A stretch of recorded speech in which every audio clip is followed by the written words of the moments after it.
اسی طرح سے نالج جو ہوتی ہے وہ ایک عام ہوتی ہے اور ایک خاص ہوتی ہے.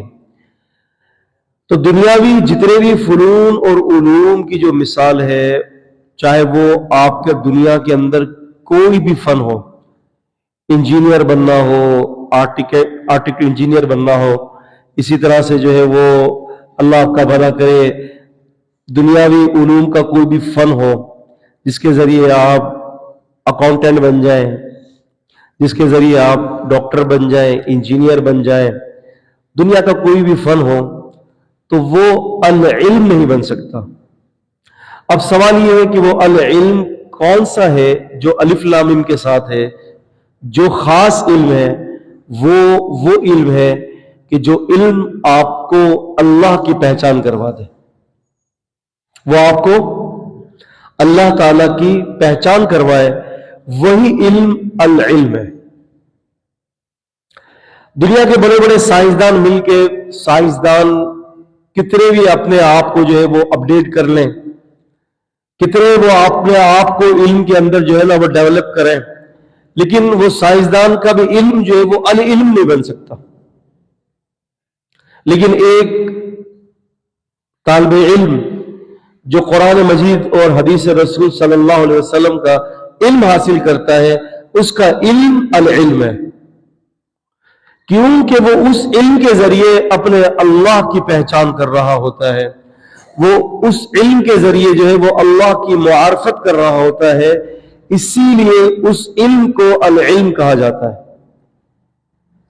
شریعت کا علم العلم ہے کیونکہ وہ علم آپ کو حلال اور حرام کی تمیز دیتا ہے، کیونکہ وہ علم آپ کو جائز اور ناجائز کی پہچان کرواتا ہے، کیونکہ وہ چیز وہ علم آپ کو جو ہے وہ اللہ کا تعارف کرواتا ہے اور اس کے رسول صلی اللہ علیہ وسلم کا تعارف کرواتا ہے. اسی لیے وہ علم العلم ہے. اور اسی العلم کو جاننے والوں کو شریعت نے علماء سے تعبیر کیا ہے، جس کے بارے میں قرآن مجید سورہ آل عمران کے اندر آیت نمبر 18 سورہ نمبر 3 ہے. فرمایا شہید اللہ انہ لا الہ الا اللہ. اللہ تعالیٰ نے خود نے اس بات کی گواہی دی کہ اللہ کے سوا کوئی معبود نہیں ہے. لا الہ الا اللہ. یا لا جو ہے یہ جو حرف جو ہے وہ نفی جنس کے لیے آیا ہے، کسی قسم کا بھی کوئی معبود اللہ کے سوا نہیں ہے. والملائکہ اور فرشتے بھی گواہ ہے کہ اللہ کے سوا کوئی معبود نہیں. وَأُولُو الْعِلْمِ اور العلم والے لوگ، یہاں پر العلم الف لام معرفہ ہے، جو صاحب علم ہے وہ بھی جانتے ہیں، وہ بھی اس بات کے گواہ ہے کہ اللہ کے سوا کوئی معبود نہیں ہے. لیکن یہاں پر اللہ تعالیٰ نے اپنی توحید کے لیے عابدوں کو نہیں چنا کہ عابد لوگ میری گواہی دیں گے میری توحید کی، یا دنیا میں بڑے بڑے علوم اور فنون رکھنے والے میری توحید کی گواہی دیں گے، نہیں. لیکن اللہ رب العزت نے اپنی توحید کی گواہی کے لیے اولو العلم کا چناؤ کیا ہے، یعنی وہ لوگ جو العلم سے آراستہ ہے. کس سے آراستہ ہے؟ العلم سے آراستہ ہے. کیونکہ صاحب علم جو العلم سے آراستہ ہوتے ہیں وہی اللہ رب العزت کی بہترین پہچان رکھتے ہیں.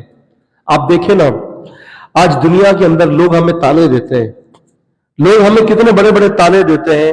اس بات پر تانے دیتے ہیں کہ تم لوگ بھی مدرسوں میں پڑھنے والے، تم لوگ تو ابھی تک اپنے مسائل حل نہیں کر پائے، اور یہ لوگ جو دنیاوی جو یہود ہیں نصارہ ہیں یہ لوگ تو چاند پر پہنچ گئے.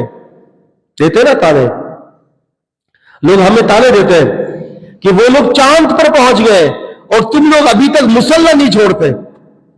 عزیزان قدر، ہاں ہم چاند تک نہیں پہنچے، چاند تک وہ لوگ پہنچ گئے کیونکہ وہ لوگ محنت کر رہے ہیں، وہ لوگ دنیا کے لیے کوشش کر رہے ہیں، اور ہم لوگ آخرت کی کوشش کرتے ہیں. ہمارا کام محنت کر کے چاند پر پہنچنا نہیں ہے، ہمارا کام اللہ اس رسول کی تابعداری کر کے چاند پر پہنچنے والوں پر حکمرانی کرنا ہے. آپ سمجھ رہے؟ ہم لوگ یہ دھندوں میں نہیں پڑتے. اتنی محنت کریں، زندگی کے جو ہے 50 سال لگا دیے چاند پر پہنچنے پہ. وہ لوگ علم والے لوگ ہیں، لیکن العلم والے جو لوگ ہوتے ہیں نا وہ اتنی محنت اس پر نہیں کرتے، وہ چاند سے بھی آگے بڑھنے کی کوشش کرتے ہیں، اور وہ ہے جنت ہے۔ تو العلم والے لوگ جنت کی کوشش کرتے ہیں، اور جو چاند پر پہنچنے والے لوگ ہوتے ہیں العلم والے لوگ ان کے اوپر حکومتیں کرتے ہیں۔